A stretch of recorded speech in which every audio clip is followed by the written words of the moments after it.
नमस्कार दोस्तों, कार्तिक कोचिंग में आपका स्वागत हार्दिक स्वागत है, अभिनंदन है। दोस्तों आज हम बात करेंगे प्रैक्टिस सेट नंबर 14 की। तो जैसे कि प्रैक्टिस सेट नंबर 13 हम कर चुके हैं, तो आज हम बात करेंगे प्रैक्टिस सेट नंबर 14 के विषय में आज हम बात करेंगे। तो अगर आप हमारे चैनल पर नए हैं तो चैनल को सब्सक्राइब जरूर करिएगा। तो आइए आज हम बात करते हैं प्रैक्टिस सेट नंबर 14 के पहले प्रश्न की बात हम करते हैं। पहला प्रश्न क्या है, डेविड की मूर्ति किसकी कृति है? तो देखिए डेविड की मूर्ति की बात कर रहा है, तो डेविड की मूर्ति किसकी है? तो माइकल एंजेलो की है। किसकी है? माइकल एंजेलो की है।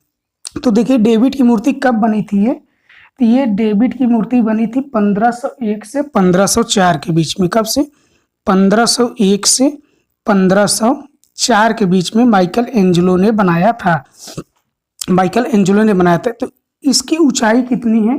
तो इसकी ऊंचाई है 17 फीट, कहिए 17 फीट या 5.17 मीटर। कितना? 17 फीट या 5.17 मीटर है। किसकी है? माइकल एंजेलो की है।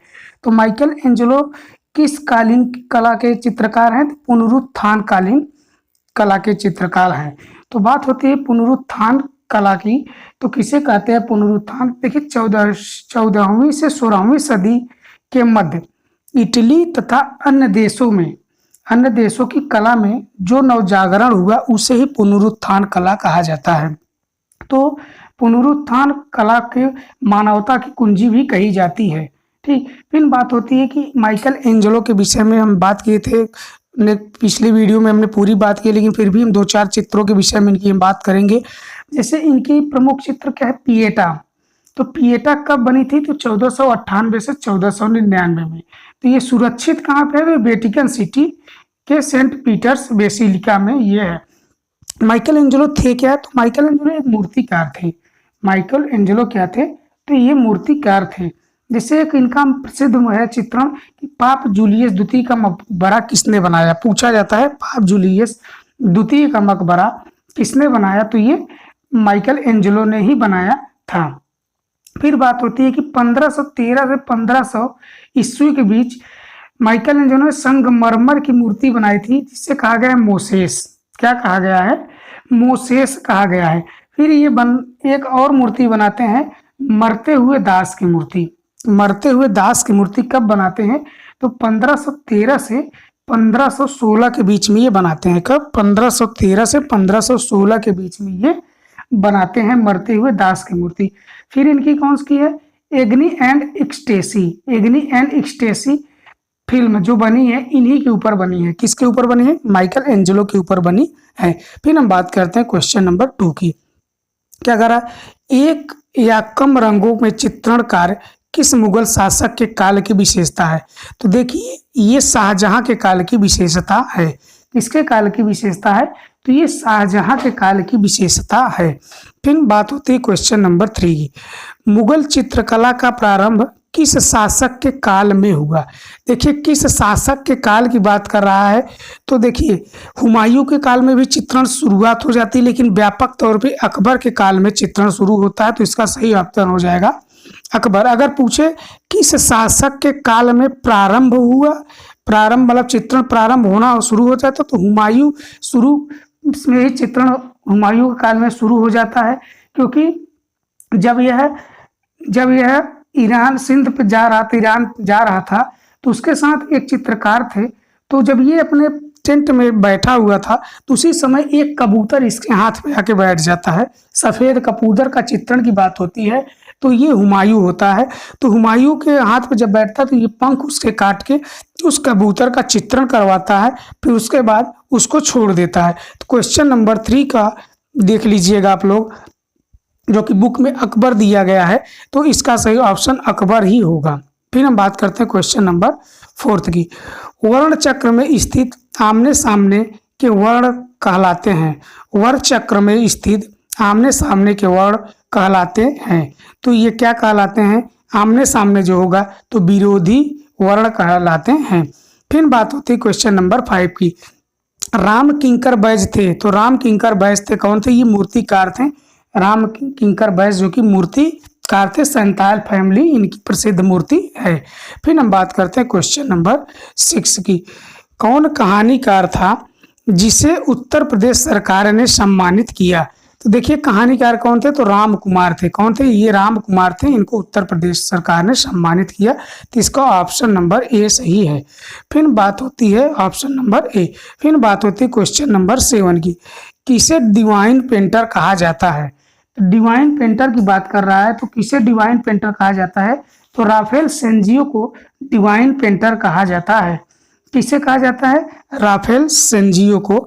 ऑप्शन नंबर बी सही है। तो राफेल सेंजियो की स्कूल ऑफ एथेंस और cysteine Madonna, school of Athens और सिस्टाइन मैडोना किसकी कृति है ये? तो ये राफेल सेंजियो की है। किसकी है? तो राफेल सेंजियो की है। फिर हम बात करेंगे नेक्स्ट क्वेश्चन की। नेक्स्ट क्वेश्चन क्या है? सबसे हार्ड पेंसिल कौन सी होती है? तो एच, जिसमें एच होगा वो सबसे हार्ड पेंसिल होती है। फिर बात होती है क्वेश्चन नंबर 9 की। राग रागनियों का चित्रण किस शैली में सर्वाधिक हुआ है? तो राग रागनियों का चित्रण सर्वाधिक किस शैली में हुआ है? तो राजस्थानी शैली में सर्वाधिक हुआ है। फिर बात होती है क्वेश्चन नंबर 10 की। किस वैज्ञानिक ने वर्ण की उत्पत्ति प्रकाश से माना है? तो किसने माना है? आइजैक न्यूटन ने। किसने माना है? आइजैक न्यूटन ने माना है।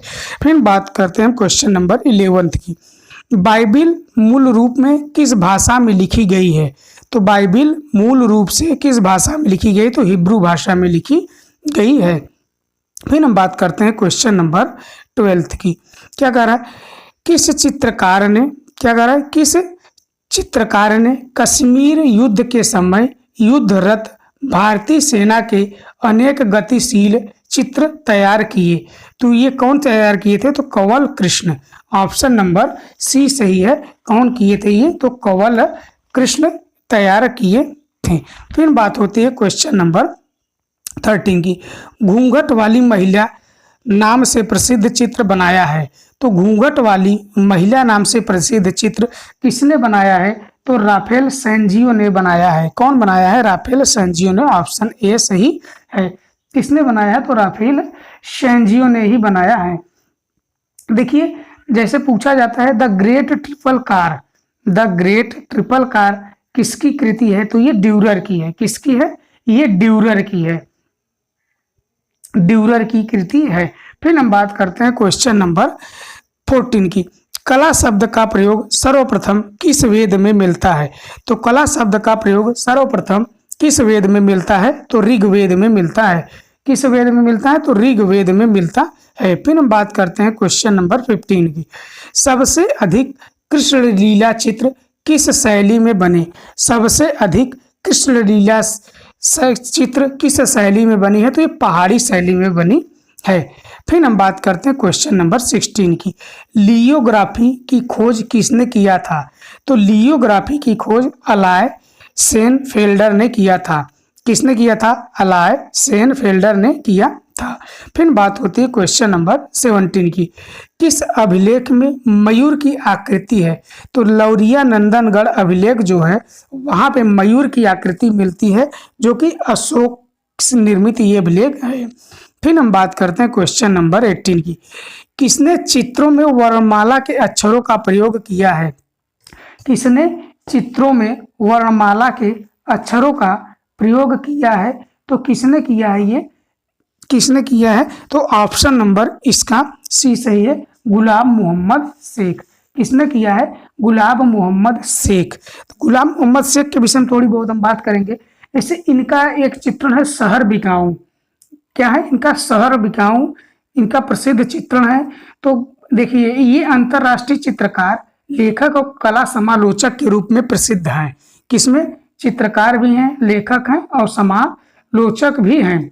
इनका जन्म कब हुआ था? तो इनका जन्म 16 फरवरी 1937 को कहाँ पे हुआ था?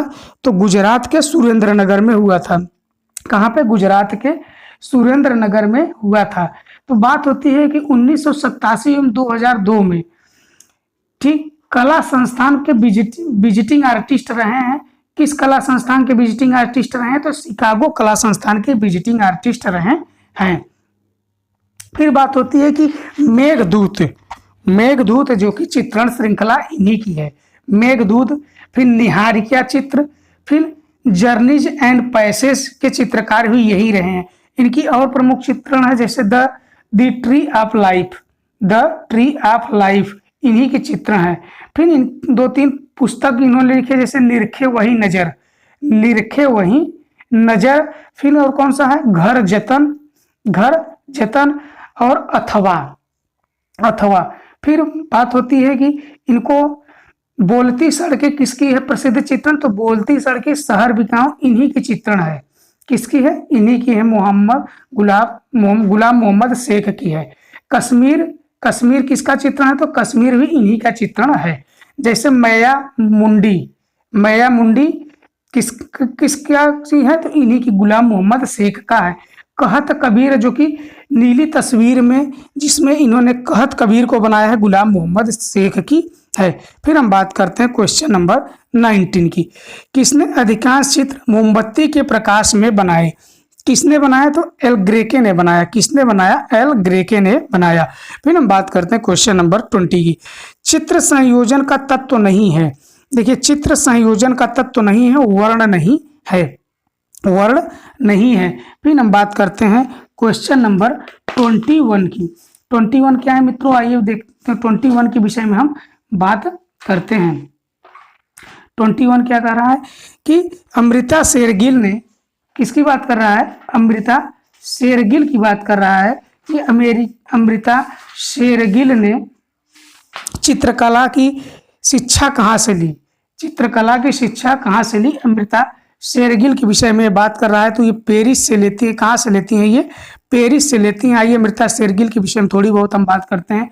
जैसे अमृता शेरगिल का जन्म कब हुआ था, तो ये 30 जनवरी कब हुआ था, 30 जनवरी 1913 में, 1913 में। तो कहाँ पे हुआ था, बुडापेस्ट हंगरी में हुआ था। कहाँ पे हुआ था, बुडापेस्ट हंगरी में हुआ था। इनकी माता क्या नाम था, तो माता मारिया अत्वानेत गोरेशमन, जो कि ओपेरा की ये प्रसिद्ध कलाकार इनकी माता थी। इनके पिता कौन थे, तो सरदार उमराव सिंह। कौन थे, सरदार उमराव सिंह, जो कि भारतीय सिख जमींदार थे, भारतीय सिख जमींदार थे। तो सरैया गोरखपुर में इनका निवास स्थान था। ये शादी किससे करती हैं, तो विक्टर एगन से ये शादी करती हैं। 1938 में इनके ममेरा भाई थे, इनके ममेरा भाई थे। इनकी बहन कौन है, तो इंदिरा शेरगिल इनकी बहन थी। देखिए फिर बात करते हैं कि थोड़ा बहुत इनकी बात करेंगे। देखिए इनके जो सर्वाधिक ये प्रभावित जो रही हैं, ये गोगा की ताहिती कला ने अमृता को सर्वाधिक प्रभावित किया। किसकी, गोगा की ताहिती कला ने इनको सर्वाधिक करता है, प्रभावित करता है। फिर दी इकोल द बुकाज आर्ट की कला शिक्षा ग्रहण करने वाली कौन सी थी, तो ये पेरिस में ही करती हैं अमृता शेरगिल ने, लुइसियो लाइनो के निर्देशन में करती हैं। ठीक, इनका जो प्रेरणा थी, ये वधु का श्रृंगार ब्रह्मचारी चित्र में अजंता की प्रेरणा इनकी स्पष्ट झलकती है। पूछा जाता है इनके किस चित्रण में अजंता की प्रेरणा झलकती है, तो वधु का श्रृंगार और ब्रह्मचारी में। ठीक, इनकी आइए हम चित्रण के विषय में बात करते हैं। तो इनकी चित्रण विधि क्या थी, तो ये जल रंग में चित्रण की बाद में फिर क्या करती हैं, बाद में ये तैल रंग में चित्रण करने लगती हैं। किसमें करने लगती हैं, तैल रंग में चित्रण करने लगती हैं। ठीक, और टेम्परा माध्यम में अधिक अंकित भित्ति चित्र जैसे लगते थे। ठीक, अमृता का प्रिय रंग जो था वो लाल था, इनका प्रिय रंग जो थी लाल था। आइए इनके चित्रण के विषय में बात करते हैं। जैसे ब्रह्मचारी, वधु श्रृंगार या बाल वधु, बाजार जाते दक्षिण भारतीय, इन द लेडीज इनक्लोजर, पर्वतीय पुरुष, पर्वतीय महिलाएं और ब्रह्मचारी। ठीक, ब्रह्मचारी। फिर मदर इंडिया, 3 बहनें, protect of my father, Ganesh Puja, हाथी का स्नान, हंगेरियन जिप्सी गर्ल सबसे प्रसिद्ध है, सूरजमुखी, हल्दी पीसती औरतें और विश्राम करती स्त्री, इनकी प्रसिद्ध चित्रण है। फिर हम बात करते हैं क्वेश्चन नंबर 22 की। वसली क्या है? तो वसली है चित्रण के लिए उपयुक्त धरातल। क्या है? चित्रण के लिए उपयुक्त धरातल, जो कि इसे को वसली कहा जाता है। आइए फिर हम बात करते हैं नेक्स्ट क्वेश्चन की। नेक्स्ट क्वेश्चन हमारा क्या है? क्वेश्चन नंबर 23 की। क्वेश्चन नंबर 23 की, पिकासो का जन्म कहाँ हुआ था? देखिए पिकासो का जन्म कहाँ हुआ था? तो देखिए पिकासो जो कि घनवाद की शैली से थे, घनवाद शैली के जनक माने जाते हैं पिकासो और ब्राक। पिकासो और ब्राक घनवादी शैली के जनक माने जाते हैं। तो पिकासो का जन्म कहाँ होता है? तो स्पेन में होता है। तो देखिए अमूर्त कला का जनक की शैली को माना जाता है। तो अमूर्त कला का जनक जो कि घनवादी शैली को ही माना जाता है। किसको माना जाता है? तो घनवाद शैली को अमूर्त कला का जनक माना जाता है। तो पिकासो का जन्म 1881 में होता है। कब होता है? 1881 में होता है। कहाँ पे होता है? अभी हमने बताया आपको, स्पेन के मलागा गांव में। घनवाद का प्रथम चित्रण भी किसने बनाया था? पाब्लो पिकासो ने ही घनवाद का प्रथम चित्रण बनाया था। तो घनवाद का प्रथम चित्रण कौन सा माना जाता है? तो आविन्यो की स्त्रियां। कौन सी? आविन्यो की स्त्रियां। फिर बात होती है कि पिकासो के और से काफी चित्रण है। तो आइए हम बात करते हैं पिकासो के कुछ चित्रों के विषय में। जैसे लेस डेमोसिलीज द अविन्यो के चित्रकार यही हैं। अविन्यो की स्त्रियां भी इन्हीं की हैं। फिर बात होती है पिकासो किस शैली के प्रख्यात है? तो अमूर्तन कला के ये शैली के प्रख्यात चित्रकार थे। इनके ये प्रसिद्ध चित्र है ग्वेर्निका। ग्वेर्निका जो कि कैनवास के तैल माध्यम पे बनाया गया है। फिर mandolin and guitar, mandolin and guitar इन्हीं के चित्रण है। फिर एवेगिन की सुंदरियां भी इन्हीं का चित्रण है। द स्टूडियो इन्हीं का चित्रण है। मैन विद वायलिन, किसका? मैन विद वायलिन 1912 में बनाया था। कौन बनाए थे? तो पिकासो ने ही बनाया था। फिर बेंत की कुर्सी पर वस्तु समूह किसका चित्रण है? तो इन्हीं का चित्रण है। तो देखिए पिकासो ने कुल 250 मूर्तियां बनाई। ठीक, कितनी बनाई? 250 मूर्तियां बनाई हैं। ठीक, 250 मूर्तियां बनाई हैं। फिर बेत की कुर्सी का समूह इन्हीं का चित्रण है पिकासो का। 3 संगीतज्ञ, टीजीटी 2021 में पूछा गया था, 3 संगीतज्ञ किसका चित्रण है? तो इन्हीं का चित्रण है। फिर बात होती है कि बूढ़ा गिटार वादक चित्रण, बूढ़ा गिटार वादक चित्रण पिकासो के किस पीरियड का है? तो ये ब्लू पीरियड का है। किस पीरियड का है? तो ब्लू पीरियड का है।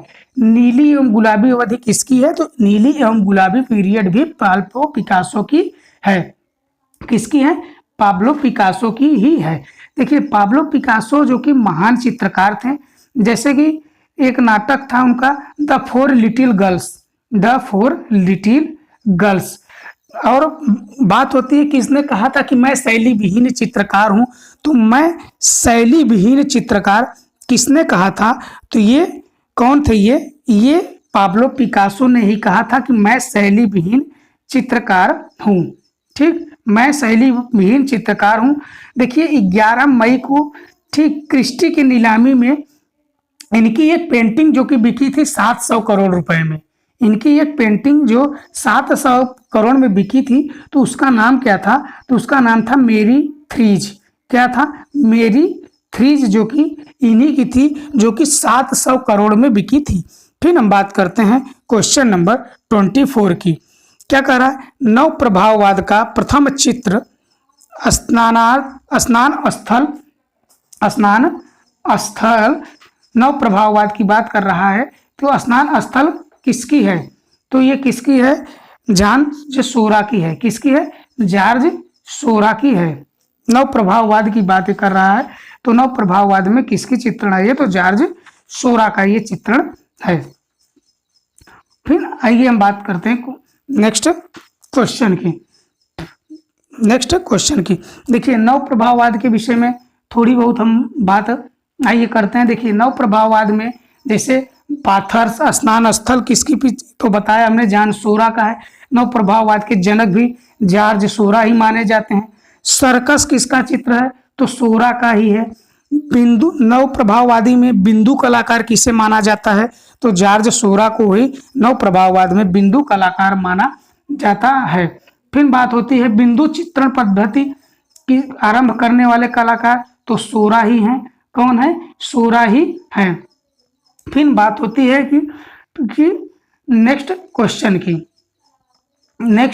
क्वेश्चन की हम बात करेंगे। मेल्टिंग वॉच पेंटिंग किस चित्रकार की है? किसकी क्या बात कर रहा है? तो मेल्टिंग वॉच पेंटिंग किसकी है? तो साल्वाडोर डाली की है। किसकी है? तो साल्वाडोर डाली की है। किसकी है? साल्वाडोर डाली की है। फिर बात होती है क्वेश्चन नंबर 26, घनवाद का उदय किस वर्ष हुआ? देखिए, घनवाद का जन्म 1907 में होता है। कब होता है? 1907 में घनवाद का जन्म होता है। तो घनवाद का जन्म कहाँ पे होता है? तो घनवाद का जन्म पेरिस में होता है। कहाँ पे होता है? पेरिस में होता है। घनवाद का बात होती है कि 1912 में, कब? 1912 में घनवाद का घोषणा पत्र किसने तैयार किया था? तो अगर ये पूछे कि 1912 में घनवाद का घोषणा पत्र किसने तैयार किया था, तो अल्बर्ट ग्लीजेज और जॉन मेंटजिंगर ने प्रयोग किया था। फिर बात होती है कि द क्यूबिस्ट इपक में कितने क्यूबिक होते हैं, कितने चरणों का उल्लेख होता है घनवाद में? तो घनवाद में 3 चरणों का उल्लेख होता है। अगर प्रवर्तक की बात करेगा तो घनवाद के प्रवर्तक पाब्लो पिकासो एंड ब्राक थे। कौन थे? पाब्लो पिकासो एंड ब्राक थे। अगर पूछे घनवाद का प्रथम चित्र किसने बनाया, तो घनवाद का प्रथम चित्र पाब्लो पिकासो ने बनाया। तो कौन सा चित्र था पाब्लो पिकासो का जो घनवाद से संबंधित था? तो अबन्नियों की स्त्रियां, जो कि घनवाद का सर्वप्रथम चित्र माना जाता है। फिर हम बात करते हैं क्वेश्चन नंबर 27 की। मेडूसा का बेड़ा किसका चित्र है? तो ये जेरी कार्ट का है। किसका है? ये जेरी कार्ट का है। किसका है? जेरी कार्ट का। फिर हम बात करते हैं क्वेश्चन नंबर 28 की। तटस्थ रंग है। तटस्थ रंग कौन सा है? तो काला और सफेद। कौन सा है? काला और सफेद। फिर हम बात करते हैं क्वेश्चन नंबर 29 की। गीली भित्ति चित्रण का विशेषता है। देखिए, गीली भित्ति चित्रण की विशेषता क्या है? तो फ्रेस्को बुनो। फ्रेस्को बुनो जो कि गीली भित्ति चित्रण की विशेषता है। और फ्रेस्को सेस्को की बात करें तो फ्रेस्को सेस्को जो कि सूखी की बात होती है, सूखी सतह पर की गई चित्रकारी को फ्रेस्को सेस्को कहते हैं, जो कि अजंता विधि में फ्रेस्को सेस्को का प्रयोग किया गया है। किसमें? अजंता विधि में फ्रेस्को सेस्को का प्रयोग किया गया है। फिर हम बात करते हैं क्वेश्चन नंबर 13 की। ओपी कलाकार हैं। ओपी कलाकार हैं किसकी बात कर रहा है? तो ओपी कलाकार की ये बात कर रहा है। तो कौन सा है? तो ये ऑप्शन नंबर सी वासरेली। कौन से है? वासरेली, जो कि ओपी कलाकार माने जाते हैं। ओपन आर्ट की बात कर रहा है। ठीक, फिर हम बात करते हैं नेक्स्ट क्वेश्चन की हम बात करते हैं। आइए नेक्स्ट क्वेश्चन देखते हैं क्या बात हो रही है नेक्स्ट क्वेश्चन की। प्रभाववाद का जनक है। प्रभाववाद का जनक कौन है? तो प्रभाववाद का जनक किसे माना जाता है? तो क्लॉद मोने को माना जाता है। किसे माना जाता है? तो क्लॉद मोने को माना जाता है प्रभाववाद का जनक। देखिए, आइए हम बात करते हैं कि प्रभाववाद के विषय में बात करते हैं। जैसे कि 19वीं सदी में किस आधुनिक चित्रकला का जन्म होता है? तो 19वीं सदी की अगर बात करेंगे तो प्रभाववाद का जन्म होता है। जो कि प्रभाववाद चित्रकार की मुख्य विशेषता क्या होती है? तो वातावरण और प्रकाश। क्या होता है? वातावरण और प्रकाश, जो कि प्रभाववादी चित्रकारों की प्रमुख विषय होता था। और इनका जन्म कहाँ पे हुआ है? तो इनका जन्म हमने कल परसों भी बात किया था, पिछले वाले वीडियो में, फ्रांस में होता है। फ्रांस में होता है। तो कौन से माने जाते हैं इनके जनक? एडवर्ड माने माने जाते हैं। तो आइए एडवर्ड माने के विषय में थोड़ी बहुत हम बात करते हैं। देखिए, एडवर्ड माने द्वारा शुरू की शैली जिसमें छाया प्रकाश के स्थान पर रंगों का प्रयोग करते थे। ये किसका प्रयोग करते थे? छाया प्रकाश की जगह ये रंगों का प्रयोग करते थे। तो एडवर्ड माने का जन्म की बात हम करें तो एडवर्ड माने का जन्म कहाँ पे हुआ था? तो ये 1832 में 23 जनवरी 1832 फ्रांस की राजधानी पेरिस में हुआ था। कहाँ पे हुआ था? तो फ्रांस की राजधानी पेरिस में हुआ था। एडवर्ड माने की जो कि प्रभाववाद के अगर प्रथम चित्र की हम बात करते हैं तो सूर्योदय का प्रभाव जो था, सूर्योदय का प्रभाव जो कि प्रभाववाद का प्रथम चित्रण माना जाता है, ये किसका है? तो क्लॉद मोने का ही है। किसका है? क्लॉद मोने का है। क्लॉद मोने को प्रभाववाद का जनक माना जाता है। फिर बात होती है कि शराबी एब्दिल्स ड्रिंकर किसका चित्र है? तो शराबी किसका चित्रण है? तो एडवर्ड माने का चित्रण ही है। फिर बात होती है तृण पर भोजन, तृण पर भोजन माने का ही चित्रण है। फिर बात होती है कि द लचन इन द स्टूडियो किसका है? तो एडवर्ड माने का ही है। किसका है? एडवर्ड माने का ही है। फिर बात होती है बांसुरी वाला, तो बांसुरी वाला भी इन्हीं की है। फिर ओलंपिया में लेटी हुई स्त्री की आकृति किसकी है? तो ओलंपिया में जो इन्होंने चित्रण किया है, ओलंपिया का विख्यात जो चित्रण किया है माने ने, इन्हें उस चित्रण को किस रूप में दिखाया है? तो उस चित्रण को उन्होंने दिखाया कि वेश्या के रूप में दिखाया गया है। किसके रूप में दिखाया गया है? तो वेश्या के रूप में दिखाया गया है। फिर बात होती है कि नेक्स्ट, जैसे फोलित बर्जर का मदिरा गृह कब बनाया था? तो 1882 में बनाया था। किसका बनाया था? तो पोली ये बर्जर का मदिरा गृह किसका है? तो ये माने का ही चित्रण है। फिर बात होती है एडवर्ड माने ने किसका चित्र? जॉर्ज मूरे का व्यक्ति चित्र किसने बनाया? तो किसने बनाया? तो एडवर्ड माने ने ही बनाया था। फिर बात होगी, आइए बात हम करते हैं क्वेश्चन नंबर 32 की। स्नान मग्न युवतियां चित्र बनाया। देखिए स्नान मग्न युवतियां किसकी चित्रण है ये? तो ये सेंजा की है। किसकी है? पाल सेंजा की है। किसकी है ये? पाल सेंजा की है स्नान मग्न युवतियां। पाल सेंजा की है स्नान मग्न युवतियां। फिर स्नान मग्न युवतियां पाल से जान की कहिए चाहे सेजा कहिए, उन्हीं की है। फिर हम बात करते हैं क्वेश्चन नंबर 33 की। 33 क्या कह रहा है? चित्रसूत्रम में किस कला का विवेचन किया गया है? देखिए चित्रसूत्रम में किस कला का विवेचन किया गया है? तो चित्रकला का भी किया गया, मूर्ति कला का भी किया गया, वास्तुकला का किया गया। तो ऑप्शन नंबर डी उपयुक्त सभी। फिर हम बात करते हैं क्वेश्चन नंबर 34 की। चित्र में रंग के हल्के बालों का प्रयोग दर्शाता है। चित्र में हल्के बालों का प्रयोग दर्शाता है, तो क्या दर्शाता है? तो इसमें प्रकाश, दूरी, कोमलता और सभी, तो इसमें सभी का दर्शाता है। किसको किसको दर्शाता है? प्रकाश को भी दर्शाता है, दूरी को भी दर्शाता है और कोमलता को भी दर्शाता है। फिर हम बात करते हैं क्वेश्चन नंबर 35 की। भारत में वास चित्रण का प्रारंभ हुआ। तो भारत में वास चित्रण का प्रारंभ कब हुआ है? तो बंगाल स्कूल शैली से वास चित्रण का प्रयोग माना जाता है। फिर हम बात करते हैं क्वेश्चन नंबर 36 की। वर्ण के गुण हैं। वर्ण के गुण हैं, तो कौन सा गुण है? इसका रंगत भी है, मान भी है, सघनता है। तो इसका सही ऑप्शन है उपयुक्त डी। क्या है? उपयुक्त सभी। फिर हम बात करते हैं क्वेश्चन नंबर 37 की। उत्तर पूर्व क्षेत्र सांस्कृतिक केंद्र है। उत्तर पूर्व क्षेत्र सांस्कृतिक केंद्र कौन सा है? तो इलाहाबाद है। कौन सा है? इलाहाबाद। फिर हम बात करते हैं 38 की। अलंकारिक आलेखन किन रेखाओं से बनाए जाते हैं? अलंकारिक आलेखन किन रेखाओं से बनाए जाते हैं? तो ये लयात्मक रेखाओं से बनाए जाते हैं। किससे बनाए जाते हैं? लयात्मक रेखाओं से बनाए जाते हैं।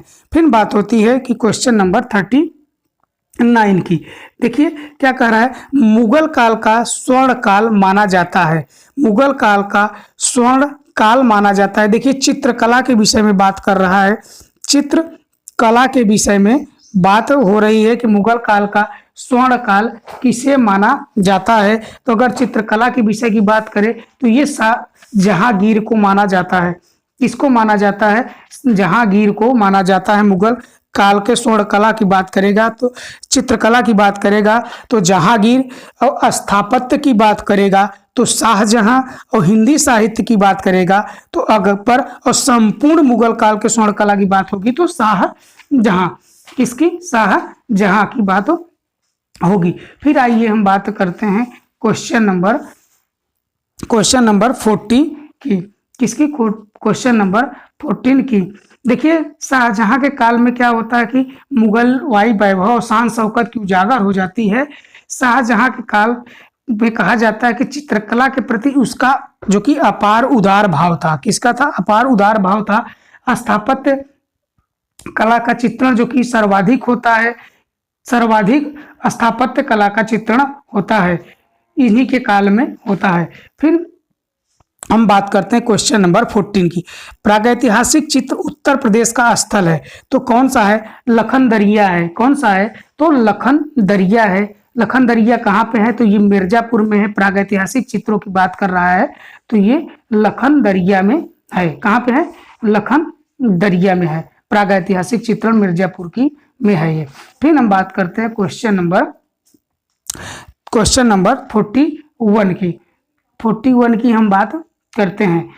41 पे क्या कर रहा है? उत्तर मध्य क्षेत्र सांस्कृतिक केंद्र है, तो ये है प्रयाग। क्या है? प्रयाग। देखिए प्रागैतिहासिक की बात हम थोड़ा बहुत कर लेते हैं। आइए देखिए मिर्जापुर में क्या होता है कि मिर्जापुर पर्वत की कैमूर श्रृंखला के अंदर सोन नदी घाटी में 100 से अधिक चित्रणों का हमको मिलता है। तो जैसे कि उसमें कौन कौन से? कोहबर है, विजयगढ़ है, सौहरी है, सोहरो घाट है, भलडरिया है, लिखुनिया है, ठीक, खुंडवा है। ये सब जो कि प्रागैतिहासिक काल में जब चित्रण होते थे छतों दीवारों पर चित्रण होते थे। कहाँ पे होते थे? छतें और दीवारों पर चित्रण होते हैं, ठीक। फिर लिखुनिया की हम बात करते हैं तो लिखुनिया में हमको क्या मिलता है? लिखुनिया समझ लीजिए एक दरी है। लिखुनिया क्या है? एक दरी है। तो यहाँ से हमको चित्रण मिलता है पशु आखेट के, हाथी का शिकार और नृत्य वादन में चित्रण जो कि मिलता है। यहाँ पर कुछ घुड़सवार पालतू हथनी की मदद से जंगली हाथी को पकड़ते भी दर्शाया गया है यहीं पे। फिर हम बात करते हैं कि यहाँ पे और क्या? मस्त नृत्य वादन में मस्त व्यक्तियों के समूह का भी चित्रण यहाँ पे हुआ है, ठीक। फिर बात होती है नेक्स्ट क्वेश्चन की। नेक्स्ट क्वेश्चन क्या है?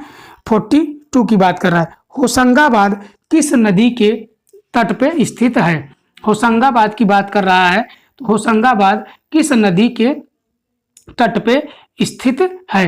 देखिए होशंगाबाद किस नदी के तट पे स्थित है? तो नर्मदा नदी। किस नदी के तट पे स्थित है? तो ये नर्मदा नदी के तट पे स्थित है। किस नदी के तट पे स्थित है? नर्मदा नदी के तट पे स्थित है होशंगाबाद। होशंगाबाद की बात हो रही है तो नर्मदा नदी के तट पे स्थित है ये। होशंगाबाद है कहाँ? तो होशंगाबाद है मध्य प्रदेश में। कहाँ पे है? मध्य प्रदेश में है। मध्य प्रदेश में स्थित है होशंगाबाद। फिर बात होती है क्वेश्चन नंबर 43 की। पंचमढ़ी शिला चित्रों को प्रकाश में लाने का श्रेय है, तो किसको लाने का श्रेय है? तो D.H. गार्डन को। तो ये कब इसको प्रकाश में लाते हैं? तो 1936 में। कब? 1936 में यहाँ ये चित्रण का विवरण देते हैं, ठीक। फिर बात होती है कि अगर सर्वप्रथम जानकारी की बात की जाएगी, पहले पंचमढ़ी चित्रों की संबंधित चित्रों सर्वाधिक सर्वप्रथम जानकारी की अगर बात की जाएगी तो 1932 में ही जी.आर. हंटर ने 1932 में Congress of the pre and historic sciences में दे दिए थे। फिर हम बात करते हैं पंचमढ़ी के विषय में हम बात करते हैं। देखिए भोपाल से लगभग 70 किलोमीटर दूर पंचमढ़ी एक हिल स्टेशन के रूप में विख्यात है। क्या है? ये विख्यात है। पंचमढ़ी मध्य प्रदेश में है। ये किस पर्वत श्रेणी पे है? तो ये महादेव पर्वत श्रेणी में स्थित है। इसमें एक लोक विश्वास के अनुसार लोग मानते हैं कि पांडवों ने यहाँ 5 गुफाओं में निवास किया था। पांडवों ने जो कि यहाँ के 5 गुफाओं में जो निवास किया था तो इसी में किया था। पांडवों ने यहाँ पे कुछ मान्यताओं के अनुसार कि पंचमढ़ी में ही पांडवों ने पंच निवास का स्थान किया था, ठीक। फिर बात होती है कि यहाँ पे जो कि अनेक वो मिलते हैं, चित्रण मिलते हैं पंचमढ़ी से, जैसे मधुमक्खी को हटाते मधु संचय करने का दृश्य भी यहीं से मिलता है। फिर कांटेदार जीव शाही उसका सामना करता हुआ निरस्त्र आदमी। देखिए शाही और उसका सामना करता हुआ निरस्त्र आदमी का चित्रण भी यहीं से मिलता है। देखिए यहाँ पे जम्बू द्वीप के शैलाश्रय संख्या 7 से जो कि क्या मिलता है हमको, मधुमक्खी को हटाकर मधु संचय का दृश्य हमको मिलता है। तो किसका मिलता है, तो इन्हीं का मिलता है। बात होती है इन्हें यहाँ का प्रसिद्ध चित्रण कौन सा है, तो देखिए यहाँ का एक है हाथी के आखेटक को जंगली भैंसे का आखेटक, छलांग लगाते हुए 12 सिंघा का चित्रण भी यहीं से मिलता है। फिर हम बात करते हैं, देखिए यहाँ पे 3-4 स्तरों में मिलता है चित्रण। होशंगाबाद के विषय में हम बात करेंगे, तो होशंगाबाद की जो कि 42 नंबर क्वेश्चन है, तो होशंगाबाद में 1922 में इसकी खोज हुई थी। 1922 में इसकी खोज हुई थी, कौन किया था, तो मनोरंजन घोष ने किया था। तो ये किस पहाड़ी पर है, तो ये आदमगढ़ पहाड़ी पे है। फिर आइए हम बात करते हैं क्वेश्चन नंबर 44 की। क्षेपांकन पद्धति संबंधित है, क्षेपांकन पद्धति संबंधित है, तो ये कौन सी है, तो ये पंचमढ़ी है। कौन सी है, ये पंचमढ़ी, ऑप्शन ए। इसमें किस पद्धति का प्रयोग किया गया है, तो इसमें क्षेपांकन पद्धति का प्रयोग किया गया है। किसका प्रयोग किया गया है, तो क्षेपांकन पद्धति का प्रयोग किया गया है। देखिए पंचमढ़ी से हमको क्या क्या मिलता है, तो पंचमढ़ी से देखिए हमको क्या क्या मिलता है।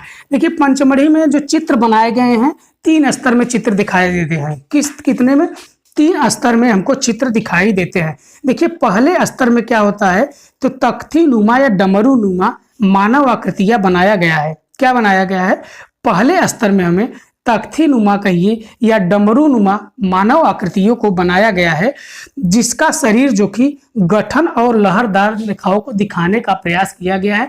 उनके शरीर को जो दिखाया गया है वो शारीरिक गठन को लहरदार रेखाओं से दिखाने का प्रयास किया गया है।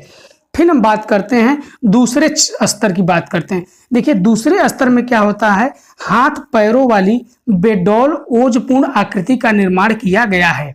ठीक, क्या किया गया है कि बेडौल ओजपूर्ण आकृति का प्रयोग किया गया है। ठीक, अहरिया शिकारी के रूप में अभिव्यंजित किया गया है, जो कि शिकारी के रूप में वहां पे उनको दिखाया गया है। फिर बात होती है कि तीसरे स्तर में क्या होता है, तो तीसरे स्तर में यहाँ पे चित्रण मिलते हैं। देखिए चित्रण इस तीसरे स्तर वाले क्षेत्र में चित्रण मिलते हैं, जैसे घुड़सवार योद्धा आखेट के लिए प्रस्थान करते हुए, वाद्य यंत्र बजाते हुए वादक, संगीत का आनंद लेते युगल, शस्त्रधारी सैनिक और घरेलू जीवन। देखिए पंचमढ़ी में जो कि पशु आखेट सशस्त्र युद्ध दृश्य के अलावा नृत्य वादन के भी चित्रण मिलते हैं। किसके मिलते हैं, नृत्य वादन का चित्रण मिलता है। अगर सर्वाधिक सबसे ज्यादा अगर चित्रण किसी का मिलता है तो धनुर्धरों का चित्रण मिलता है। कहाँ से मिलता है, तो पंचमढ़ी में सर्वाधिक धनुर्धरों का चित्रण हुआ है। कहाँ पे, तो पंचमढ़ी में हुआ है। यहाँ पे जो चित्रण बने हैं वो ज्यादातर किसमें बने हैं, तो सफेद रंग में बने हैं, और जो वाह रेखाएं हैं वो लाल रंग में खींची गई है। किसमें खींची गई है, तो लाल रंग में खींची गई है। नोट करके आप लोग एक जगह लिख लीजिएगा कि पंचमढ़ी की गुफाएं जो कि स्पेन की अल्टामीरा गुफाओं के समकक्ष हैं। कि किसके समकक्ष हैं, पूछा जाता है क्वेश्चन की अल्टामीरा की गुफाओं के समकक्ष भारत की कौन सी गुफा है, तो कौन सी गुफा है, तो अल्टामीरा के समकक्ष भारत की पंचमढ़ी गुफाएं जो कि स्पेन की अल्टामीरा के समकक्ष है। ठीक, यहाँ के चित्रण जो है वो 10,000 वर्ष के पूर्व का माना जाता है। कब का माना जाता है, तो 10,000 पूर्व का माना जाता है। फिर बात होती है यहाँ के 2-4 ऐसे चित्रण हैं जो कि बहुत ही पूछा जाने वाला, जैसे बांसुरी बजाते हुए एक बंदर का दृश्य बड़ा ही रुचिकर है। यहाँ पे क्या है, बांसुरी बजाते हुए एक बंदर, सितार वादक, गधर्व मुख देवता। गधर्व माने जानते हैं, गधर्व माने गधा होता है, ये पर्यायवाची शब्द है गधर्व मुख देवता, गधे के मुख देवता। ठीक, फिर इसमें छदंग मुखी मानव की आकृति है, धनुर्धर, दिव्य रथवाही देवता। ठीक, फिर यहाँ पे बेनिया बेरी नामक 50 गज की लंबी गुफा में सगर्भा गाय का चित्रण भी दिखाई देता है। ठीक, फिर क्रीड़ा नर्तन भी चित्रण में यहाँ पे देखा गया है। जैसे इमली खो शैलाश्रय में सबसे अधिक चित्रण मिलता है। ठीक, जिसमें से 5 धनुर्धर एक बैल का शिकार कर रहे हैं। इसका 5 धनुर्धर मिलकर एक बैल का शिकार कर रहे हैं। एक और अन्य चित्र है, तो जैसे महिष के आखेट का चित्रण भी हुआ है, जो बहुत इस समय के कि धूमिल हो चुका है। यहाँ पे एक सांभर के आखेट का चित्रण की बात होती है, तो सांभर के आखेट का चित्रण भी पंचमढ़ी में ही हुआ है।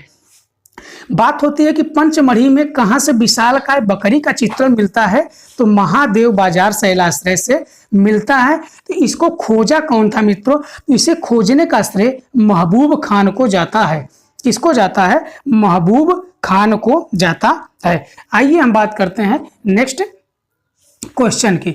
नेक्स्ट क्वेश्चन हमारा क्या है, आइए हम बात करते हैं। नेक्स्ट क्वेश्चन क्या है, सोहरो घाट किस राज्य में है। देखिए सोहरो घाट की बात हो रही है, तो अभी हमने बताया सोहरो घाट कहाँ पे है, तो सोहरो घाट उत्तर प्रदेश में है। कहाँ पे है, उत्तर प्रदेश में है। सोहरो घाट से हमको किसका चित्रण मिलता है, तो सोहरो घाट से हमको जैसे शाही के आखेट, हाथ के छापे और मानव कृतियां व पशु चित्र, किसके किसके, शाही के आखेट, हाथ के छापे, मानव कृतियां और पशु चित्र कहाँ से मिलता है, ये हमको सोहरो घाट से मिलता है। बात होती है लखनिया की। लखनिया उत्तर प्रदेश में ही मिर्जापुर क्षेत्र में स्थित है।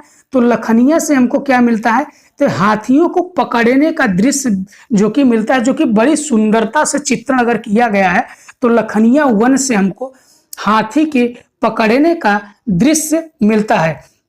मुख्य क्या होता है जानते हैं, मुख्य शिकारी जो कि पालतू हथनी पर सवार हैं, आगे जो कि एक जंगल हाथी है, शिकारी पैदल के एक घोड़े और ढाल, तलवार, तीर, धनुष, ये सब आगे आगे चल रहे हैं उसके, वहां पे ये चित्रण दिखाया गया। अगर लखनिया 2 की बात की जाए तो इसमें पशु आखेट दृश्य, नर्तन वादन में मस्त व्यक्तियों का समूह, क्या है, नर्तन वादन में मस्त व्यक्तियों का समूह है। ये सब चित्रण कहाँ पे किया गया है, तो ये सब भित्तियों, गुफा के भित्तियों और छतों पर बनाए गए हैं। तो उत्तर प्रदेश में जैसे कि सोहरो घाट हो गया, लिखुनिया हो गया, कोहबर हो गया, विजयगढ़।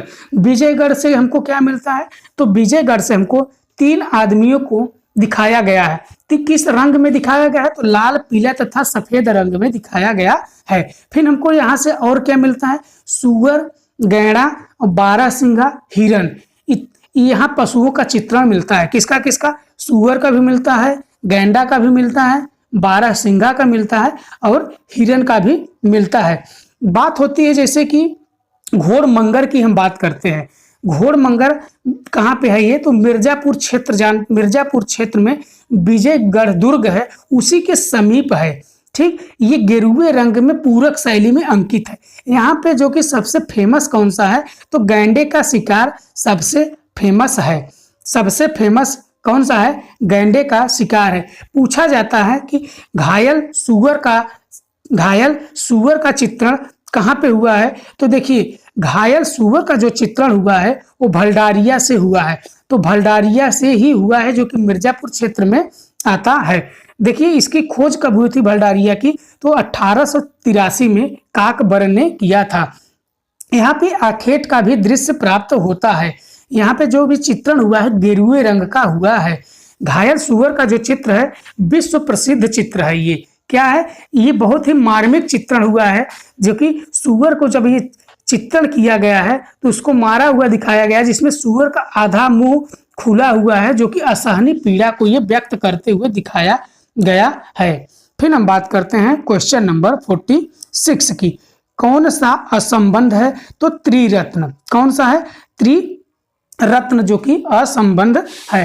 फिर आइए हम बात करते हैं क्वेश्चन नंबर 47 की। हम बात करते हैं किसकी, हम बात करेंगे 47 की हम बात करते हैं। 47 में क्या कर रहा है कि बाघ की गुफाएं किस काल की चित्रकला का साक्ष्य प्रस्तुत करती है। देखिए बाघ गुफाएं जो कि गुप्त काल के चित्रकला का साक्ष्य प्रस्तुत करती हैं। किस काल का साक्ष्य प्रस्तुत करती हैं, तो ये गुप्त काल के चित्रकला का साक्ष्य प्रस्तुत करती हैं। देखिए बाघ गुफाएं जो भी है कहाँ पे, ये तो ये है एमपी में है। कहाँ पे है, मध्य प्रदेश में स्थित है, जिसको टाइगर स्टेट कहा जाता है। ठीक, इसकी खोज बात हम करेंगे तो ये किस पहाड़ी पे है, तो विंध्य पहाड़ी किस जिले में है, तो धार जिले में है। नदी कौन सी है, तो बाघनी कहिए या बागमती कहिए। तो बागमती किसकी सहायक नदी है, ये नर्मदा की सहायक नदी है। तो बात होती है कि इसका प्राचीन नाम क्या था, तो इसका प्राचीन नाम था कल्याण। इसको कल्याण के नाम से जाना जाता था। फिर बात होती है कि इसकी खोज कब हुई थी, तो इसकी खोज 1818 में कब हुई थी, 1818 में लेफ्टिनेंट डेंजरफील्ड ने किया था। कब किया था, 1818 में डेंजरफील्ड ने किया था। ठीक, फिर बात होती है कि सर्वाधिक चित्रित गुफाएं कौन सी हैं। देखिए इस गुफा सर्वाधिक जो चित्रण गुफा संख्या 4 में होता है, किसमें कुल 8 चित्र मिलते हैं, किसमें गुफा संख्या 8 में कुल टोटल 8 चित्र मिलते हैं। कितने, 8 चित्र। बात होती है कि बाघ गुफाओं में कुल कितनी संख्या गुफाओं की है, तो इसमें टोटल 9 है। कितनी है, 9 है, जो कि बिहार गुफाएं हैं। बिहार का मतलब क्या होता है, बिहार का मतलब है भिक्षुओं का निवास स्थान। भिक्षुओं का निवास स्थान को बिहार कहा जाता है। चैत्य किसको कहा जाता है, तो चैत्य मतलब होता है पूजा गृह को चैत्य कहा जाता है। जो कि 9 गुफाएं हैं, जिसमें केवल 5 गुफाओं के बारे में जानकारी मिलती है। कौन कौन सी है वो, 1 2 3 4 5। ठीक, 1 2 3 4 5, जो कि ये 5 गुफाओं के बारे में जानकारी मिलती है, जो कि 6 7 8 और 9 का मार्ग जो कि अवरुद्ध हो चुका है, इसलिए उसका पता नहीं लगाया जा सकता है। जैसे कि ये जो 5 गुफाएं हैं, उनके गुफाओं के पांचों का नाम क्या है, गुफा संख्या 1 को गृह गुफा कहा जाता है, गुफा संख्या 2 को गुसाई गुफा कहिए या पंच पांडु गुफा कहिए या पंच पांडव कहिए। फिर बात होती है गुफा संख्या 3 को हाथी खाना गुफा कहा जाता है और गुफा संख्या 4 को रंग महल कहा जाता है। फिर बात होती है कि पाठशाला किस गुफा को कहा जाता है, तो गुफा संख्या 5 को पाठशाला कहा जाता है। आप इसको याद रख सकते हैं, 5 पाठ से आप इसको याद रखते हैं। तो इसकी लंबाई चौड़ाई पाठशाला की कितनी है, तो 65 गुणे 44 है। कितनी है, 65 गुणे 44 है। फिर बात होती है कि चौथी गुफा में, जो कि इसको रंग महल कहा जाता है, तो यह चैत्याकार में है। क्या है, इसमें चैत्याकार है। तो इसमें जो चित्र मिले हैं, जैसे 17 घुड़सवारों का एक दृश्य यही से मिला है, किसमें, गुफा संख्या चौथी गुफा से मिलता है। फिर बात होती है केले के वृक्ष का अंकन का भी यहीं पे हुआ है, जो कि हलसी शक नृत्य है। फिर बात होती है नृत्यांगनाओं का चित्र या नृत्यांगनाएं या वादिकाओं का चित्र। फिर बात होती है 200 का कुल स्त्रियां या बीरहणी की चित्र की बात होती, तो ये गुफा संख्या 4 से ही मिलता है। फिर यहाँ से गुफा संख्या 4 से और कौन सा चित्र मिलता है, गायक दल का मिलता है, राजा का जुलूस, मुर्गी और चूजों का चित्र यहीं से मिलता है। फिर हाथियों पर सवार एक राज परिवार का चित्रण भी यहीं से मिलता है। फिर देखिए जो बाघ गुफाओं का चित्रण है वो अजंता से मिलता जुलता है। किससे मिलता जुलता है, तो अजंता से मिलता जुलता है। फिर हम बात करते हैं क्वेश्चन नंबर 48 की। क्या कह रहा है 48, किस गुफा का प्राचीनतम नाम वात्यपुरम है, तो किसका है, ये बादामी का है। किसका है, ये बादामी का प्राचीन नाम क्या है, वातापी है, वातापी पुरी है, वातापी पिनागरी है। वर्तमान नाम क्या है, बादामी है। देखिए वात्यपुरम इसकी राजधानी थी। ठीक, चौथी गुफा का निर्माण कौन कराया था, तो मंगलेश शासक ने कराया था। ये कहाँ पे स्थित है, तो ये कर्नाटक में स्थित है। कहाँ पे स्थित है, कि ये कर्नाटक में स्थित है। ये चालुक्य वंश की राजधानी थी। ये किसकी थी, चालुक्य वंश की राजधानी थी। अगर बात होती खोज की, तो इसकी खोज डॉक्टर स्टेला क्रैमरिस ने किया था। किसने किया था, तो डॉक्टर स्टेला क्रैमरिस ने किया था। फिर बात करते हैं क्वेश्चन नंबर 49 की। कौन सी गुफा चित्र महाराष्ट्र में पाई जाती है। देखिए अजंता और एलोरा दोनों पाई जाती है। ऑप्शन नंबर डी सही है। फिर बात होती है 50 की। एलोरा की गुफाएं किस धर्म से संबंधित है, तो एलोरा की गुफाएं किस धर्म से संबंधित है? तो ये किस धर्म से संबंधित है? तो बौद्ध से भी है, जैन से भी है, हिंदू से भी है, तो सभी से संबंधित है। फिर हम बात करते हैं क्वेश्चन नंबर 51 की। एलोरा की गुफाएं विशेष रूप से किस युग की कला की साक्ष्य प्रस्तुत करती हैं?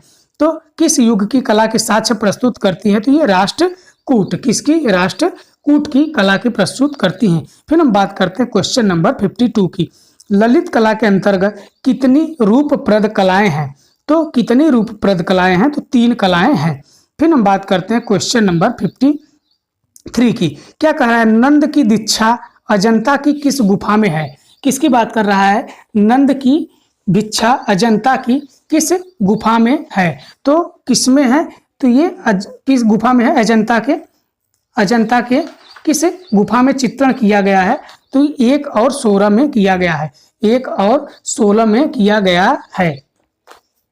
अजंता की गुफा के विषय में ये बात कर रहे हैं। तो 1 और 16 में किया गया है अजंता के चित्रण। ठीक, फिर आइए हम बात करते हैं नेक्स्ट क्वेश्चन की। चंपे जातक संबंधित है। देखिए, चंपे जातक संबंधित है तो किससे है? तो ये सर्प से है। किससे है? सर्प से है। किससे है मित्रों? सर्प से चंपे जातक की ये बात हो रही है। आइए हम बात करते हैं क्वेश्चन नंबर 55 की। लेडी हरिंगम द्वारा तैयार अजंता प्रतिलिपियों का माध्यम था। तो लेडी हरगिंदन द्वारा जो तैयार किया गया था, तो तैल और जैल रंग दोनों में तैयार किया गया था। दोनों में तैयार किया गया था। फिर हम बात करते हैं क्वेश्चन नंबर 56 की। क्या करा? रॉबर्ट मेजर गिल थे। तो ये कौन थे? ये चित्रकार थे। कौन थे? ये चित्रकार थे। रॉबर्ट मेजर गिल जो कि ये चित्रकार थे। फिर बात करते हैं हम क्वेश्चन नंबर 57 की। अजंता चित्रों का निर्माण सर्वाधिक योगदान किसने दिया था? देखिए, अजंता चित्रणों में निर्माण में सर्वाधिक योगदान वाकाटक का था। फिर बात होती है क्वेश्चन नंबर 58 की। सर्वाधिक जातक कथाओं का वर्णन है किसमें है? तो गुफा संख्या 17 में सर्वाधिक जातक कथाओं का वर्णन किया गया है। किसका किया गया? सर्वाधिक जातक कथाओं का वर्णन किया गया है।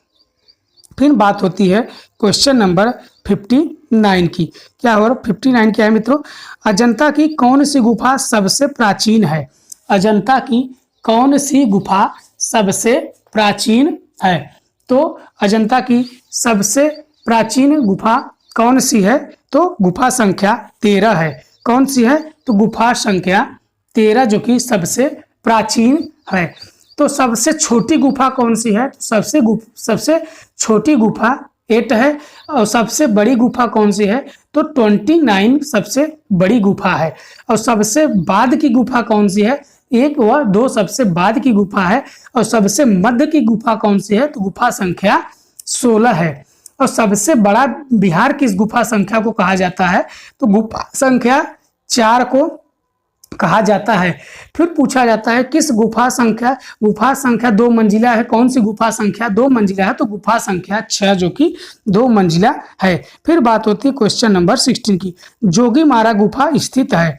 तो जोगीमारा गुफा स्थित है, कहाँ पे स्थित है? तो रामगढ़ की पहाड़ियों पर स्थित है। फिर हम बात करते हैं क्वेश्चन नंबर 61 की। बाघ गुफा की अनुकृति चित्रों की प्रतिलिपियां कहाँ सुरक्षित है? तो ग्वालियर दुर्ग के गुजरी महल में है। फिर हम बात करते हैं क्वेश्चन नंबर 62 की। बाघ की कौन सी गुफा में सर्वाधिक चित्र मिलता है? तो गुफा संख्या 4 में मिलता है। फिर हम बात करते हैं क्वेश्चन नंबर 63 की। विविध लोक जीवन का चित्रण किस गुफा में मिलता है? तो विविध लोक जीवन का चित्रण किस गुफा में मिलता है? तो हमको बाघ की गुफाओं में मिलता है। फिर हम बात करते हैं क्वेश्चन नंबर 64 की। बादामी की गुफा स्थित है। तो कहाँ पे स्थित है? वातापीपुरम कर्नाटक में स्थित है। फिर हम बात करते हैं क्वेश्चन नंबर 65 की। असित कुमार हल्दर द्वारा तैयार बाघ गुफा के चित्रों की अनुकृति कहाँ संग्रहित है? तो इलाहाबाद संग्रहालय में संग्रहित है। कहाँ पे है? इलाहाबाद संग्रहालय में संग्रहित है। फिर बात होगी नेक्स्ट क्वेश्चन की। नेक्स्ट क्वेश्चन हमारा क्या है कि पहाड़ी शैली का समय कब से कब है? पहाड़ी शैली का समय कब से कब का है? तो पहाड़ी शैली की बात हो रही है तो 17वीं शताब्दी से 19वीं शताब्दी तक। पहाड़ी शैली का समय कब से कब तक है तो 17वीं शताब्दी से 19वीं शताब्दी के मध्य माना जाता है। फिर हम बात करते हैं क्वेश्चन नंबर 67 का। एलिफेंटा गुफा का नामकरण किसने किया था तो पुर्तगालियों ने किया था। किसने किया था? पुर्तगालियों ने किया था। एलिफेंटा है कहाँ तो एलिफेंटा महाराष्ट्र में है। कहाँ पे है? महाराष्ट्र में है, जो कि एक टापू के बीच में स्थित है। आइए हम बात करते हैं क्वेश्चन नंबर 68 की। बाइजेंटाइन कला में पीला रंग प्रतीक है। क्या कह रहा है? बाइजेंटाइन कला में पीला रंग प्रतीक है। तो किसका प्रतीक है? बाइजेंटाइन कला में पीला रंग किसका प्रतीक है? तो ये किसका प्रतीक है? ये 68 की बात ही कर रहा है। तो किसका? स्वर्ग का। किसका है? ऑप्शन नंबर डी, स्वर्ग का। तो बाइजेंटाइन कला की हम बात करते हैं। देखिए बाइजेंटाइन कला की कौन सी विधि सबसे अधिक प्रसिद्ध थी तो मणिकुट्टम थी। कौन सी थी? तो मणिकुट्टम थी। इसके विरोधी शासक कौन थे? तो बाइजेंटाइन युग के विरोधी शासक कौन थे? तो लियो तृतीय और याजिद तृतीय। कौन थे? लियो तृतीय और याजिद तृतीय। अगर बात करेंगे तो कब से कब तक इन्होंने विरोध किया तो 726 ईसा पूर्व से 843 ईस्वी तक। कब से? 726 ईस्वी से 843 ईस्वी तक। बात होती है बाइजेंटाइन कला का प्रथम स्वर्ण युग कब किस सम्राट के समय में होता है तो जस्टिसियन के समय में होता है। किसके समय में होता है? तो ये जस्टिसियन के समय में होता है। ठीक, जस्टिसियन के समय में होता है। फिर हम बात करते हैं क्वेश्चन नंबर 69 की। स्पेन की प्रागैतिहासिक चित्रकला में चित्रित किया गया है तो रेनेडियर को भी किया गया है, मानव को भी किया गया, वाइसन को, तो इसका सभी इसमें सभी का चित्रण किया गया है। फिर हम बात करते हैं क्वेश्चन नंबर 70 की। देखिए क्वेश्चन नंबर 70 क्या है? लियोनार्डो द विंसी का जन्म हुआ था। देखिए लियोनार्डो द विंसी का जन्म हुआ था तो कब हुआ था लियोनार्डो द विंसी का जन्म? तो 1452 में हुआ था। कब हुआ था? 1452 में लियोनार्डो द विंसी का जन्म हुआ था। फिर हम लियोनार्डो द विंसी का जन्म 1452 में हुआ था। उनकी जो प्रसिद्ध कुछ कृति हैं, चित्रण हैं, जैसे the last supper, the virgin of the rocks, मतलब शैलखंडों की राजकुमारी, ठीक, इन्हीं का चित्रण है। फिर बात होती है कि इनकी चित्रण और कौन कौन सा है, जो कि मोनालिसा, जो कि सर्वाधिक प्रसिद्ध चित्रण है। मोनालिसा किसकी है? तो मोनालिसा सर्वाधिक प्रसिद्ध चित्रण लियोनार्डो द विंची की है। फिर हम बात करते हैं क्वेश्चन नंबर 71 की। वाटर लिली नामक चित्र किसका है? वाटर लिली नामक चित्र किसका है? तो क्लाद मोने का है। किसका है? क्लाद मोने का है। फिर हम बात करते हैं 72 की। अधिकांश हड़प्पाई मृद भांड थे किस रंग में बने थे? तो काले रंग में बने थे। फिर हम बात करते हैं क्वेश्चन नंबर 73 की। पहाड़ी चित्रकला से रसमंजरी का अंकन किस शैली में हुआ है? तो किस शैली में हुआ है? तो बसोहली शैली में हुआ है। फिर हम बात करते हैं 74 की। गांधार कला भारत के किस भाग में पनपी है? तो भारत के किस भाग में पनपी है? तो पश्चिमोत्तर भाग में पनपी है। फिर हम बात करते हैं क्वेश्चन नंबर 75 की। विष्णु धर्मेत्तर पुराण से संबंधित ग्रंथ है। तो विष्णु धर्मेत्तर पुराण संबंधित कौन सा है? तो चित्र सूत्र। फिर हम बात करते हैं क्वेश्चन नंबर 76 की। गोपुरम दक्षिण में किसको कहते हैं? तो गोपुरम दक्षिण में किसको कहते हैं? तो मंदिर के द्वार को गोपुरम कहा जाता है। फिर बात होती है क्वेश्चन नंबर 77 की। हमीर हट का चित्रण किस में हुआ है? हमीर हट का चित्रण किस में हुआ है? तो ये मंडी में हुआ है। किस में हुआ है? मंडी में हुआ है। फिर हम बात करते हैं 78 की। निम्न में से पैग ग्रुप का सदस्य है तो एम.एफ. हुसैन है। कौन है? एम.एफ. हुसैन। फिर हम बात करते हैं 79 की। अनवर ए सुहेली नामक ग्रंथ किसका फारसी अनुवाद है? तो ये पंचतंत्र का है। फिर हम बात करते हैं क्वेश्चन नंबर 80 की। मुगलों की अदालत में किस भाषा का प्रयोग हुआ है? तो मुगलों की अदालत में फारसी भाषा का प्रयोग हुआ है। फिर हम बात करते हैं 81 की। 81 की हम बात करते हैं। कवि हृदय राजा जिसने नागरीदास के नाम से कृष्ण की प्रशंसा में छंद लिखे, तो राजा सावंत सिंह। कौन थे? राजा सावंत सिंह। बात होती है कि 82 की, अब्दुल हमीद लाहौरी कौन थे? तो कौन थे? शाहजहां के शासनकाल में एक राजकीय इतिहासकार थे। फिर हम बात करते हैं क्वेश्चन नंबर 83 की, दिल्ली में कौन सा ऐतिहासिक स्मारक भारतीय तथा फारसी वास्तुकला की उदाहरण है? तो ये कौन सा है? तो ये हुमायूं का मकबरा है। कौन सा है? हुमायूं का मकबरा। फिर हम बात करते हैं 84 की, मुगल चित्रकला के विषय कौन सा कथन सही है? तो देखिए, युद्ध दृश्य भी बने हैं, पशु चित्रण भी बने हैं, दरबारी चित्र। तो इसका सही ऑप्शन है उपयुक्त डी। फिर हम बात करते हैं 85 की, चित्रकला की दृष्टि से मुगल शैली का प्रारंभ किया था। चित्रकला के दृष्टि से मुगल शैली का आरंभ किया था, तो अकबर ने किया था। फिर हम बात करते हैं क्वेश्चन नंबर 86 की, दास्तान-ए-अमीर हमजा का चित्रांकन किसके द्वारा प्रारंभ किया गया था? तो मीर सैयद अली के द्वारा प्रारंभ किया गया था। फिर हम बात करते हैं क्वेश्चन नंबर 87 की, निम्न में से किस केंद्र में 100 से अधिक बौद्ध गुफाएं हैं? तो ये किसमें है? तो ये कन्हेरी में है। कितनी है? टोटल 109 गुफाएं लगभग हैं। कन्हेरी गुफा कहाँ है? तो ये महाराष्ट्र में है। फिर हम बात करते हैं 88 की, एलिफेंटा के प्राचीन स्मारक किस धर्म से हैं? तो किस धर्म से हैं? ये शैव धर्म से है। किस धर्म से है? तो ये शैव धर्म से है। फिर हम बात करते हैं क्वेश्चन नंबर 89 की, कौन सा मंदिर खजुराहो में नहीं है? तो खजुराहो में कौन सा नहीं है? दशावतार मंदिर खजुराहो में नहीं है। फिर हम बात करते हैं क्वेश्चन नंबर 90 की, बौद्ध धर्म में के महायान और हीनयान संप्रदायों में सर्वाधिक अंतर निम्न में से कौन सा है? तो कौन सा है? तो देवी देवताओं की पूजा को लेकर इसमें अंतर है। Option number C. फिर हम बात करते हैं क्वेश्चन नंबर 91 की, बुद्ध की खड़ी प्रतिमा किस काल में बनाई गई? तो किस में बनाई गई? कुषाण काल में बनाई गई। तो ऑप्शन नंबर डी सही है। आइए बात करते हैं क्वेश्चन नंबर 92 की, कौन बुद्ध के जीवन काल से ही संघ का प्रमुख होना चाहता था? तो ये कौन होना चाहता था? तो देवदत्त। कौन होना चाहता था? तो देवदत्त। फिर हम बात करते हैं क्वेश्चन नंबर 93 की, ऋग्वेद की मूल लिपि क्या थी? तो ऋग्वेद की मूल लिपि क्या थी मित्रों? तो ये थी ब्राह्मी।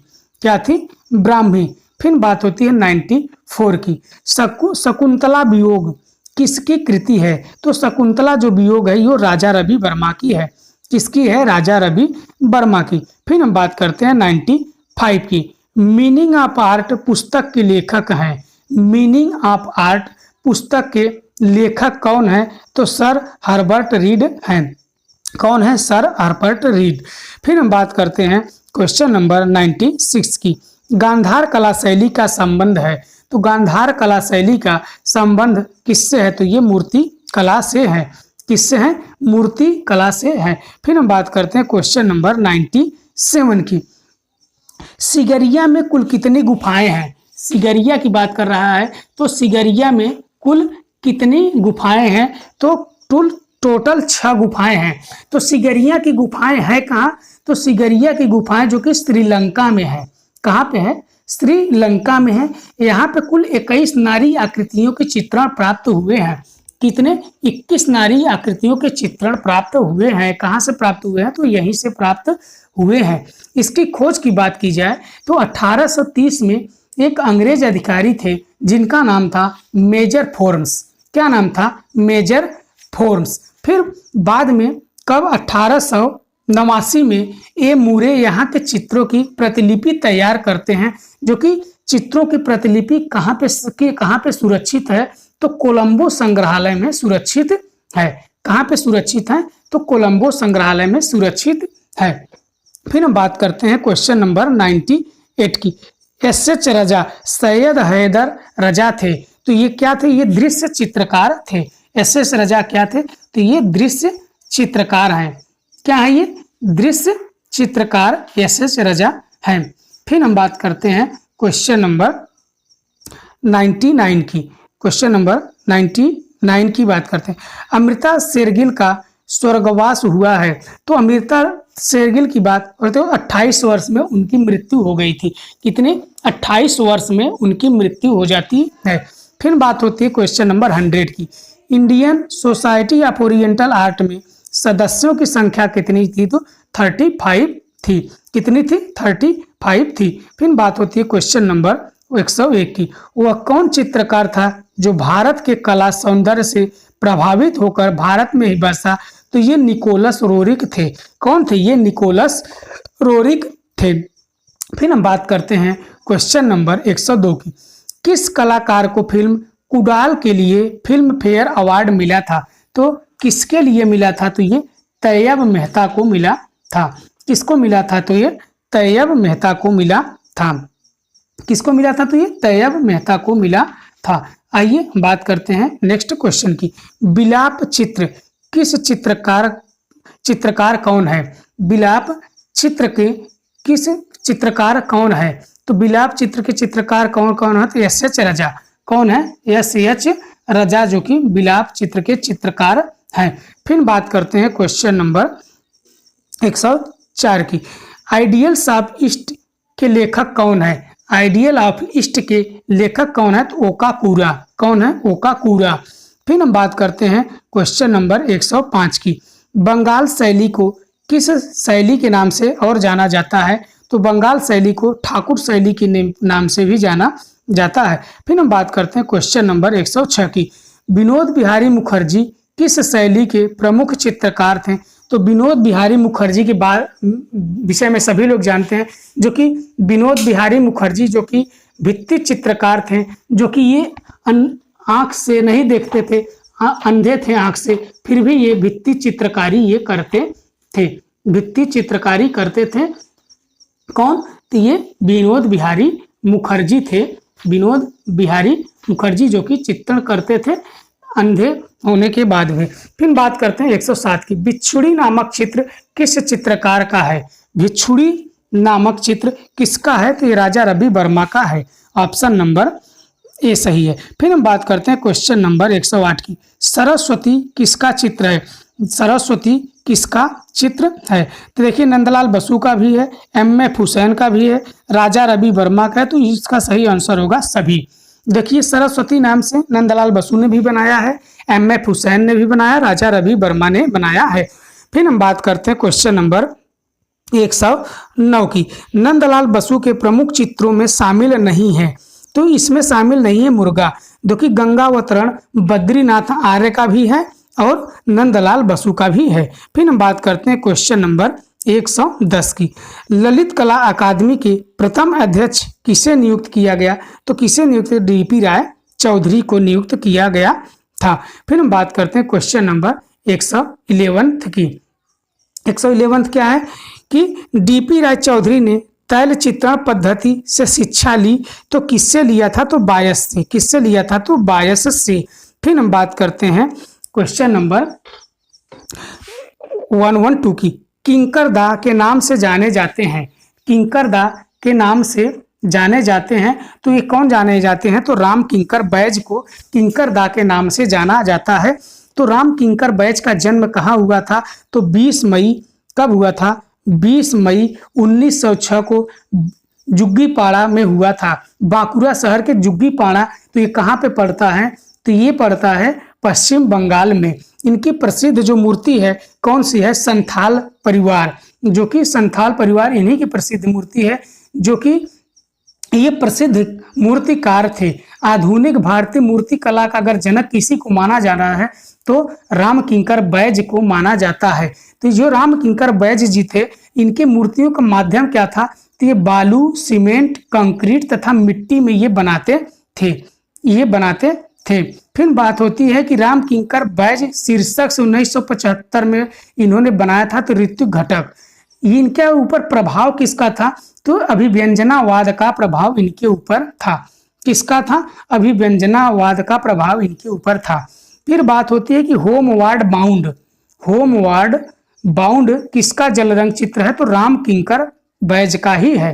किसका है? राम किंकर बैज का है। इन्होंने यक्षिणी की मूर्ति भी बनाई है, यक्षिणी की मूर्ति भी बनाई है। फिर हार्वेस्टर भी बनाया है, ठीक, हार्वेस्टर भी बनाया है। फिर बात करेंगे हम थ्रेसिंग और कटाई, इन्हीं की है। द मैन एंड आर्टिस्ट इनके जीवन पर आधारित है। ए रामचंद्रन द्वारा पुस्तक लिखा गया है। किसके ऊपर लिखा गया है? राम किंकर बैज के ऊपर लिखा गया है। फिर हम बात करते हैं क्वेश्चन नंबर 113 की। 113 की हम बात करते हैं। 113 क्या कह रहा है? दिल्ली शिल्पी चक्र की स्थापना कब हुई थी? दिल्ली शिल्पी चक्र की स्थापना कब हुई थी? तो 1949 में हुई थी। कब हुई थी? दिल्ली शिल्पी चक्र की स्थापना कब हुई थी? तो 1949 में हुई थी। दिल्ली शिल्पी चक्र की स्थापना 1949 में हुई थी। अगर कलकत्ता ग्रुप की स्थापना की बात की जाएगी तो कलकत्ता ग्रुप की स्थापना 1943 में हुई थी। कलकत्ता में किसने किया था? तो प्रदोष दास गुप्ता ने किया था। तो प्रदोष दास गुप्ता क्या थे? तो प्रदोष दास गुप्ता क्या थे? तो ये मूर्तिकार थे। क्या थे? ये मूर्तिकार थे।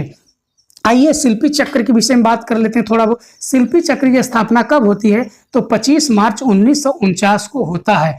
तो किसने किया था? तो ये बीसी सान्याल ने किया था। तो इसमें इनके शिल्पी चक्र में कौन कौन से थे? तो यामिनी राय थे, धनराज भगत थे, धनराज भगत मूर्तिकार थे, प्राणनाथ मांगो थे, कंवल कृष्ण थे और के.एस. कुलकर्णी थे, देवयानी कृष्ण थे जो कि देवयानी कृष्ण जो कि कंवल कृष्ण की पत्नी थी, जया अप्पा स्वामी, राम कुमार, सतीश गुजराल, रामेश्वर बूटा। तो इसकी प्रथम प्रदर्शनी कब होती है मित्रों? तो 1949 में ही नई दिल्ली में होती है। फिर हम बात करते हैं क्वेश्चन नंबर 114 की। शिल्पी चक्र में कौन चित्रकार शामिल नहीं है? अभी हमने बताया एम.एफ. हुसैन, जो कि एम.एफ. हुसैन पैग ग्रुप के चित्रकार थे। किस ग्रुप के चित्रकार थे? तो ये पैग ग्रुप के चित्रकार थे। तो बॉम्बे ग्रुप के चित्रकार थे ये। इनकी स्थापना कब हुई थी बॉम्बे ग्रुप की? तो 1957 में हुई थी। तो बॉम्बे ग्रुप के सदस्य कौन कौन से थे? तो हब्बर थे, आरा थे, गांडे थे, चावड़ा थे, कुलकर्णी थे, गायतुंडे थे, मोहन सामंत थे, बाबूराव सादौलीकार थे, तयम मेहता थे, बद्री नारायणन थे, होमी पटेल, अंबा दास थे। ठीक, ये थे इन चित्रण में। फिर बात होती है नेक्स्ट क्वेश्चन की। इलाहाबाद विश्वविद्यालय कला विभाग के प्रथम अध्यक्ष कौन थे? तो छितेंद्रनाथ मजूमदार थे। कौन थे? छितेंद्रनाथ मजूमदार। फिर बात होती है क्वेश्चन नंबर 116 की। भारत कला भवन वाराणसी के संस्थापक थे तो राय कृष्ण दास। कौन थे? राय कृष्ण दास जो कि थे भारत कला भवन वाराणसी के संस्थापक। और भारत भवन भोपाल की बात की जाए तो भारत भवन भोपाल की स्थापना 1982 में होती है। इसके संस्थापक कौन थे? तो अशोक वाजपेयी थे। कौन थे? अशोक वाजपेयी थे। फिर हम बात करते हैं क्वेश्चन नंबर 117 की। राष्ट्रीय ललित कला अकादमी की स्थापना कब हुई थी? राष्ट्रीय ललित कला अकादमी की स्थापना कब हुई थी? तो 5 अगस्त 1954 को हुई थी। फिर बात करते हैं क्वेश्चन नंबर 118 की। अमूर्त चित्रण में किस यूरोपीय शैली का प्रभाव दिखाई देता है? तो किसका दिखाई देता है? तो अभी हमने बताया घनवाद का। फिर हम बात करते हैं क्वेश्चन नंबर 119 की। पहाड़ी शैली में कौन सा चित्रकार नेता था? कौन सा चित्रकार नेता था? तो ये मौला राम। कौन था? मौला राम। फिर बात करते हैं 112 की। प्रसिद्ध यात्री मूरक्राफ्ट संसार चंद्र के दरबार में आया था तो कब आया था? तो 1820 में आया था। फिर हम बात करते हैं क्वेश्चन नंबर 121 की। नौवां कौन सा रस है? तो नौवां शांत रस माना जाता है। फिर हम बात करते हैं क्वेश्चन नंबर 122 की। हुसैन को कौन सा पुरस्कार नहीं मिला है? हुसैन को पद्म भूषण नहीं मिला है। पद्म भूषण पुरस्कार उनको नहीं मिला है। फिर हम बात करते हैं क्वेश्चन नंबर 123 की। परली आंखें किस शैली की विशेषता है? तो परली आंखें जो कि जैन शैली की विशेषता है। फिर हम बात करते हैं क्वेश्चन नंबर 124 की। संसार चंद्र संबंधित हैं। संसार चंद्र जो कि संबंधित किससे है? तो पहाड़ी शैली से संबंधित है। पहाड़ी शैली से संबंधित है। फिर हम बात करते हैं क्वेश्चन नंबर 125 की। भविष्यवाद आधुनिक कला आंदोलन किसके द्वारा प्रारंभ किया गया था? तो किसके द्वारा प्रारंभ किया गया था? तो इटली के कलाकारों के द्वारा प्रारंभ किया गया था। किसके द्वारा प्रारंभ किया गया था? तो इटली के कलाकारों के द्वारा भविष्यवाद प्रारंभ किया गया था। फिर हम थोड़ा बहुत प्रभाववाद के विषय में हमने बताया आपको, जैसे ताश के खिलाड़ी स्नान मग्न युवतियां किसका है, तो ये पाल सेजान का है। किसका है, ये पाल सेजान का है। जैसे पूछ ले डॉक्टर गैजेट, आलू बच्ची, तारों भरी रात, द नाइट कैफे, सूर्यमुखी, ये चित्रण किसका है, तो ये वान गांग का है। किसका है, वान गांग का है।